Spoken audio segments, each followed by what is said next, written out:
ओम श्री धन्वंतरि नमः। मैं महेंद्र सिंह हुड्डा, फार्मासिस्ट आयुर्वेदा, और आप देख रहे हो अपना चैनल अमृत आयुर्वेदा।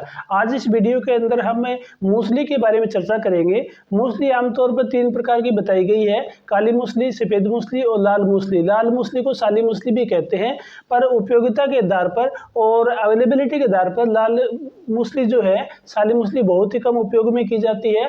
आयुर्वेद में केवल 2 ही टाइप की मूसली उनका उपयोग किया जाता है, एक होती है काली मूसली और दूसरी होती है सफ़ेद मूसली। इस वीडियो के अंदर हम ये देखें कि दोनों मूसली का क्या क्या उपयोग है और कितने इसके गुण धर्म है, कहाँ पाई जाती है, इसके बारे में पूरी डिटेल में हम जानकारी लेंगे। सबसे पहले मैं ये बता दूं कि आयुर्वेद के प्राचीन ग्रंथों के अंदर एक तालमूली नाम शब्द आया है। तालमूली इसको पहले कहते थे, बाद में इसको सफ़ेद मूसली और काली मूसली के रूप में वर्गीकृत कर दिया गया है। ये पूरे भारतवर्ष में उष्ण कटिबंधीय क्षेत्रों में पाई जाती है, जहाँ पर बहुत ज़्यादा वर्षा होती है, गीले क्षेत्र होते हैं, वहाँ पर ये अपने आप उग जाती है। और आज की डेट में इसकी उपयोगिता को देखते हुए इसकी एक व्यावसायिक रूप से बहुत ही बड़े लेवल पे खेती की जाती है। तो सबसे पहले हम ये देखते हैं कि दोनों प्रकार की मूसली में क्या अंतर है और क्या इनके गुण दोष है। तो काली मूसली होती है, इसको काली मूसली, श्याम मूसली, कृष्णा मूसली कहते हैं, और ये बाहर से काले रंग की होती है, भीतर से सफ़ेद या दूसरे रंग की होती है। सफ़ेद मूसली जो होती है, ये बाहर से काले रंग की नहीं होती है, सफ़ेद होती है और अंदर से भी सफ़ेद होती है। यानी कि दोनों मूसली की प्रयोज्य अंग जो जड़ है, जड़ें होती है, और उनकी जड़ों को देखने से सफ़ेद मूसली सफ़ेद होती है और काली मूसली बाहर से काली और अंदर से सफ़ेद होती है। दूसरा ये बताया गया है, जो काली मूसली है ये आयुर्वेदिक औषधीय गुणों से भरपूर है और इसकी गुण की मात्रा ज़्यादा होती है। सफ़ेद मूसली भी अच्छी होती है, पर उसकी गुणों के हिसाब से थोड़ी सी कम होती है। पर इसके साथ में ये है कि उपलब्धता के हिसाब से देखा जाए तो पूरे भारतवर्ष में सफ़ेद मूसली बहुत ज़्यादा मात्रा में पाई जाती है, जगह जगह इसकी खेती की जाती है। काली जो मूसली वो कम पाई जाती है, इसकी खेती भी कम की जाती है। और जितनी आयुर्वेदिक दवाएँ होती हैं उन सभी में ज़्यादातर मात्रा में सफ़ेद मूसली का उपयोग किया जाता है। सफ़ेद मूसली एक हिसाब से मुनाफे वाली खेती होती है और व्यावसायिक लेवल पे बड़े लोग इसकी खेती करते हैं, और इसको आयुर्वेद में व्हाइट गोल्ड कहा गया है। और दूसरा इसका नाम है हर्बल वियाग्रा। काली मूसली जो होती है ये भी खेती की जाती है, पर इसका आयुर्वेदिक औषधियों में थोड़ा कम प्रयोग किया जाता है। काली मूसली का जो छूप होता है वो बिल्कुल छोटा सा होता है और इसका तना होता ही नहीं है। इसकी सीधी पत्तियां होती है जो चौड़ी होती है, लंबी होती है, और इसकी जो पत्तियां होती है पाम लीफ के समान होती है, गहरे हरे रंग की होती है, और उसके ऊपर पीले रंग के फूल आते हैं, इसलिए इसको स्वर्ण पुष्पी या हरिणय पुष्पी भी कहते हैं। और काली मूसली जो होती है वो तासीर में गर्म होती है। सफ़ेद मूसली होती है, इसका जो छूप होता है 1.5 से 2 फीट ऊंचा होता है, और इसकी जो जड़ें हैं पैरेलल रूप में होती है, और तासीर में इसको ठंडा बताया गया है। और इसे तासीर में इतना ठंडा भी नहीं बल्कि इसको समशीतोष्ण बताया गया है, यानी हर किसी को ये सूट कर जाता है। सबसे पहले ये है कि मूसली के बारे में ये आम धारणा है कि ये पुरुषों की औषधि है। ये बिल्कुल गलत है। ये पुरुषों में और महिलाओं में दोनों में समान रूप से कार्य करती है। दूसरी इसके बारे में धारणा ये है कि ये पुरुषों में यौन शक्ति को बढ़ाने में काम करती है, जबकि आयुर्वेद में ये कहा गया है जो मूसली होती है ये पित्त और वात के रोगों को कम करती है। पित्त और वात को समन करने वाली होती है। तो वात के द्वारा होने वाले 80 रोग और पित्त के द्वारा होने वाले 40 रोग, 120 रोग में मूसली किसी न किसी रूप में कार्य करती है। अब हम देखते हैं बेनिफिट ऑफ मूसली। मूसली के बेनिफिट बहुत ज़्यादा है, और यदि इसको एक लाइन में बेनिफिट को कहा जाए तो राज निघंटु में बताया गया है, मूसली मधुरा सीता वृक्षा पुष्टि बल प्रदा पिछिला कब्दा पित्त दह श्रम हरा परा। यानी कि मूसली में बहुत ज़्यादा गुण है। इन सभी गुणों को यदि हम अलग अलग देखें, अलग अलग इसका एनालिसिस करें, तो इसको आप 5 कैटेगरी में बांट सकते हैं। सबसे पहले आता है पुष्टि बल प्रदा।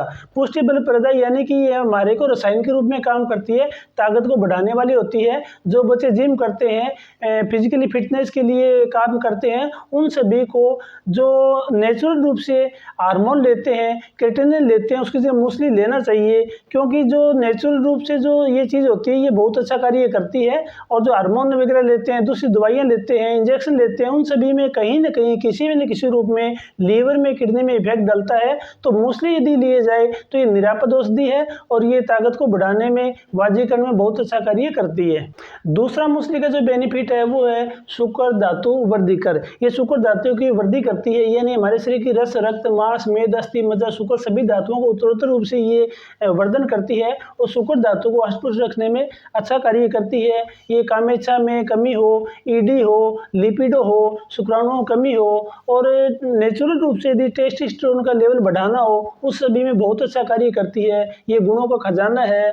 यदि मूसली के चूर्ण को गोंद चिलगोजा के रूप में मिलाकर दोनों का यदि बराबर मात्रा में लिया जाए, 3 ग्राम सुबह और 3 ग्राम शाम को, तो ये बहुत अच्छा वाजीकर के रूप में कार्य करता है। मूसली का तीसरा जो बेनिफिट है वो बोला गया है, वात और पित्त शामक होती है, यानी कफ को बढ़ाती है। तो शरीर में जितने वात और पित्त के रोग होते हैं उन सभी का ये शमन करती है। यदि वात रोग हो, कंपन हो, ट्रेमर हो, संधिवात हो, संधिशूल हो, गठिया हो, उन सभी में जो मूसली है बहुत अच्छा कार्य करती है। और वात रोगों में यदि बहुत ज़्यादा अधिकता हो तो उसके अंदर यदि मूसली को क्षीरपाक विधि बनाकर दिया जाए तो ये बहुत अच्छा कार्य करती है। क्षीरपाक विधि में मूसली का चूर्ण 5 ग्राम, दूध की मात्रा लेनी होती है 100 ml और पानी की मात्रा 400 ml लेनी होती है। उसको बॉईल करना होता है। बॉईल करते करते जब ये 100 ml मात्रा बच जाए तो इसको छान कर पीना होता है। तो ये वात रोगों में बहुत अच्छा कार्य करता है। और यदि वात रोगों में बहुत ज़्यादा प्रचुरता है तो इस क्षीरपाक विधि से बनाए हुए 100 ml द्रव्य के अंदर यदि 1 चम्मच गाय का घी मिला लिया जाए तो ये वात रोगों में बहुत अच्छा कार्य करता है। चौथा जो इसका फायदा है वो है फॉर फीमेल हेल्थ, यानी महिलाओं के लिए जितना स्थावरी उपयोगी होता है इतना ही मूसली उपयोगी होता है। जिन महिलाओं को मासिक स्राव ज़्यादा होता है, जिनको भूख कम लगती है, जिनको पर्दर रोग, सोम रोग, रक्त पर्दर, श्वेत पर्दर होता है, उन सभी में बहुत अच्छा कार्य करती है। जिन महिलाओं को वजन बढ़ाना हो उसमें अच्छा कार्य करती है। चेहरे पे झाइयाँ हो, चेहरे पर ब्लैक स्पॉट हो, उस सभी के अंदर यदि मूसली का पाउडर दिया जाता है तो बहुत अच्छा कार्य करता है। और महिलाओं के लिए यदि मूसली को स्थावरी पाउडर में, मुलट्ठी पाउडर में मिला के तीनों को मिलाकर 3 ग्राम की मात्रा सुबह शाम दिया जाए तो ये महिलाओं का बहुत ही अच्छा उत्तम टॉनिक है। मूसली का जो 5वां जो बेनिफिट बताया गया है वो है यूरिनरी सिस्टम के ऊपर, यानी यदि पेशाब में चीस हो, जलन हो, दाह हो, मूत्रकर्ष हो, मूत्र बार बार आ रहा है, फलों के साथ में नहीं आ रहा है, तो उस कंडीशन में आपका ये जो मूसली है यानी श्वेत मूसली बहुत अच्छा कार्य करती है। यदि मूसली को इसमें गोक्षुर के चूर्ण में मिलाकर दिया जाए तो मूत्र रोगों में बहुत अच्छा कार्य करती है। और इसके साथ साथ में इसको मूत्रल कहा गया है, गोक्षुर भी मूत्रल होता है, तो दोनों को मिलाकर देने से बहुत अच्छा कार्य करता है। आयुर्वेद में बताया गया इक्षु मेह में बहुत अच्छा कार्य करती है। मधुमेह टाइप 1 डायबिटीज हो, डायबिटीज टाइप 2 हो, उसमें बहुत अच्छा कार्य करती है। मूसली शुगर की दवा नहीं है, बट शुगर के बाद में होने वाली जो डायबिटिक न्यूरोपैथी होती है, सारे नसों में दर्द है, कमजोरी है, थकान है, उसमें जो मूसली है बहुत ही अच्छा कार्य करती है।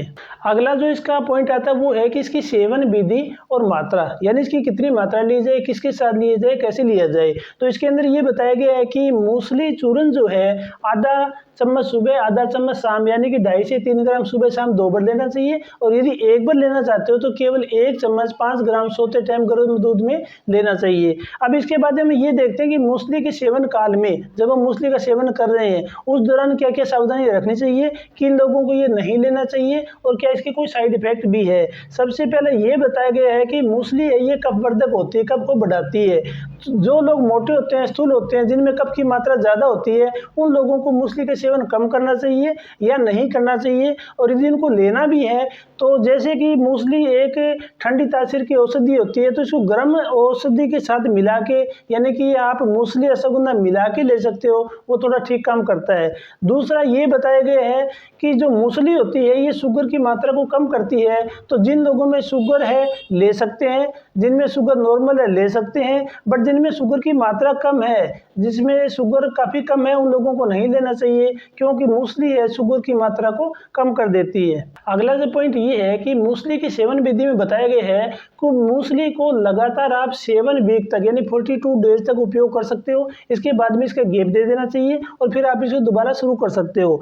दूसरा इसमें यह है कि यदि मूसली की निश्चित मात्रा से आप ज़्यादा लेते हो या लगातार आप इसको ज़्यादा मात्रा ले रहे हो तो इसमें मंदाग्नि हो जाती है, भूख कम लगती है, उस कंडीशन में इसको कम कर देना चाहिए या इसको अग्निवर्धक औषधियों के साथ में लेना चाहिए। चित्रक वगैरह इसमें साथ में आप लेते हो तो ठीक रहता है। उसके बाद में ये है कि मूसली का जो पाउडर होता है, ये जो मूसली का पाउडर होता है ये मैं आपको दिखाऊं, तो ये मूसली का पाउडर यदि ठंडे दूध में घोलते हैं, ठंडे पानी में घुलता नहीं, इसमें गांठे गांठे डली सी बन जाती है। तो मूसली के पाउडर को लेते समय ये ध्यान रखना चाहिए कि इसको गर्म दूध में मिलाकर लिया जाए या गर्म दूध में डालकर इसको अच्छी तरह फेंट कर लिया जाए, तो ये बहुत अच्छा कार्य करता है, उसमें अच्छी तरह मिल भी जाता है। और मूसली सेवन काल में लास्ट जो आपको सावधानी रखनी है, जो इसका कुछ साइड इफेक्ट हो सकता है, वो ये है कि मूसली के सेवन काल में आपको ये ध्यान रखना होता है कि आपको कॉन्स्टिपेशन नहीं हो, कब्जी नहीं हो। यदि कब्जी होती है तो आप इसको कम कर सकते हो या इसको आप बिल्कुल बंद कर सकते हो। यदि फिर भी आप ले रहे हैं तो उसको आप ऐसे औषधि द्रव्य साथ में जरूर लें ताकि आपका पेट साफ रहे, या आपको सोते टाइम आप गर्म दूध में मुनक्का डाल के ले सकते हो, पेट साफ रहेगा तो ये अच्छा काम करेगी। और जितने भी वाजीकरण औषधियाँ होती है, चाहे आप मूसली हो, अश्वगंधा हो, स्तावरी हो, कोंच हो, विदारा हो, सालम पंजा हो, विदारी कंद हो, अकरकरा, जितनी भी वाजीकरण औषधियाँ होती है उनके सेवन काल में कब्जी नहीं रहनी चाहिए। यदि उसके सेवन काल में कब्जी रहती है, आप आवश्यकता ज़्यादा मात्रा में लेते हो, तो किसी पेशेंट को 100 में से 1 से 2 पेशेंट को कभी कभी पाइल्स की हल्की प्रॉब्लम हो जाती है। तो इसके सेवन काल में कॉन्स्टिपेशन बिल्कुल नहीं होना चाहिए। यदि कॉन्स्टिपेशन है तो आप मुनक्का ले सकते हो या त्रिफला चूर्ण इस सबको ले सकते हो, उसके साथ में आप ले सकते हो। आज की वीडियो में इतना ही। धन्यवाद। भगवान धन्वंतरी आपको आरोग्य प्रदान करे।